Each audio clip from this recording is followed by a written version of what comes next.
নমস্কার বন্ধুরা, কুকিং মিতার পক্ষ থেকে সকলকে স্বাগত। আজকের রেসিপি ঘরে থাকা কয়েকটা উপকরণ দিয়ে রেসিপি হলো পাউরুটি। খুব কম উপকরণ দিয়ে আজ বানানো, দুধ ডিম কোনো কিছুই লাগবে না। প্রথমে আমি পাউরুটির জন্য একটা ডো রেডি করে নেব। তার জন্য নিয়েছি বড় একটা বাটি। এবার বাটির মধ্যে নিয়ে নেব এই কাপের 2 কাপ ময়দা, চিনি 2 চামচ, নুন সামান্য একটু, হাফ চামচের কম ইস্ট দিয়ে সব শুকনো উপকরণ ভালো করে মিশিয়ে নেব। ভালো করে মিশিয়ে নেওয়া হয়ে গেছে। ওই একই কাপের মাপ করে এখানে দিয়ে দেবো 1 কাপ উষ্ণ গরম জল, দিয়ে সব উপকরণ মিশিয়ে নেব।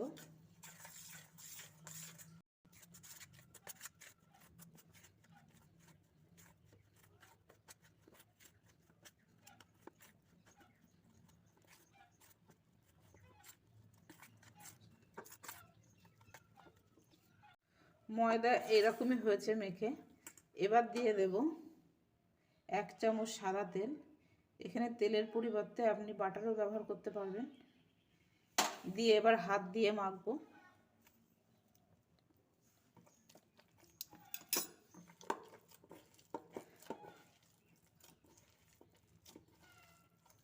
হাত দিয়ে 2 থেকে 3 মিনিট ভালো করে মেখে নেব এরকমভাবে।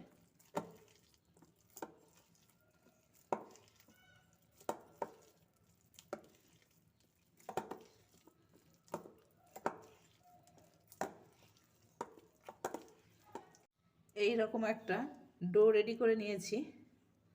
এবার উপর থেকে একটা ঢাকা দিয়ে 25 মিনিটের জন্য রেস্টে রাখবো। ফিরে এলাম 25 মিনিট পরে। ডোটা কতটা ফুলে উঠেছে। এবার হাতে একটু তেল মাখিয়ে নিয়ে ডো আবারও মিনিট 2 সময় ধরে মেখে নেব।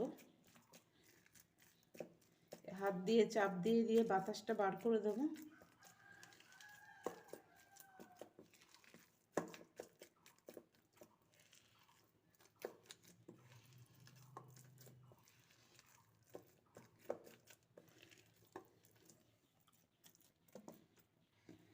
দু মিনিট সময় ধরে মেখে নেওয়া হয়ে গেছে।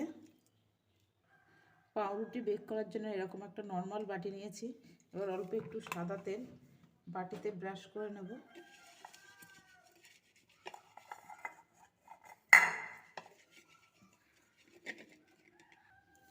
বাটিতে তেল ব্রাশ করে নেওয়া হয়ে গেছে। এবার ময়দার ডোটা এই বাটির মধ্যে দিয়ে দিলাম, দিয়ে হাত দিয়ে একটু সেট করে দিলাম, দিয়ে আবার উপর থেকে ঢাকা দেব 40 মিনিটের জন্য। ফিরে এলাম 40 মিনিট পরে।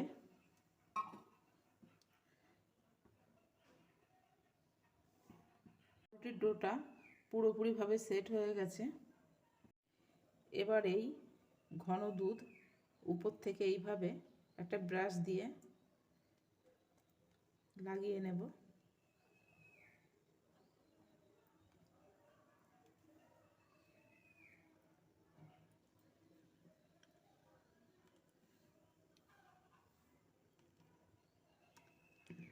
এখানে দুধের পরিবর্তে ডিমের কুসুমও লাগিয়ে নেওয়া যেতে পারে। উপর থেকে একটু সাদা তিল ছড়িয়ে দেব।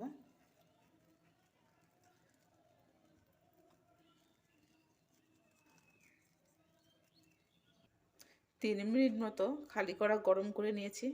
কড়ার মধ্যে এরকম ছোট একটা বাটি দিয়ে দিলাম।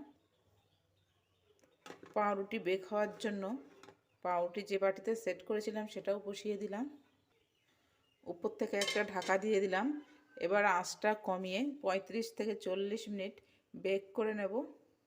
ফিরে এলাম 40 মিনিট পরে।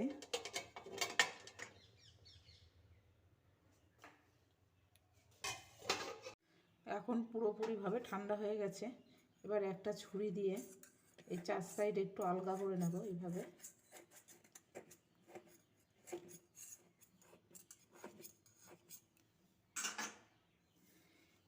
এবার উপর থেকে একটা প্লেট দিয়ে এইভাবে উল্টে দিলাম এবং বাটির গায়ে হালকা হাতে একটু ধাক্কা দিলেই বেরিয়ে আসবে পাউরুটি। পাউরুটিটা কত নরম হয়েছে এবং দেখতেও কতটা সুন্দর হয়েছে, কালারটাও এসেছে ভালো। পাউরুটিটা কতটা নরম হয়েছে সেটা আমি কেটে দেখিয়ে দিলাম।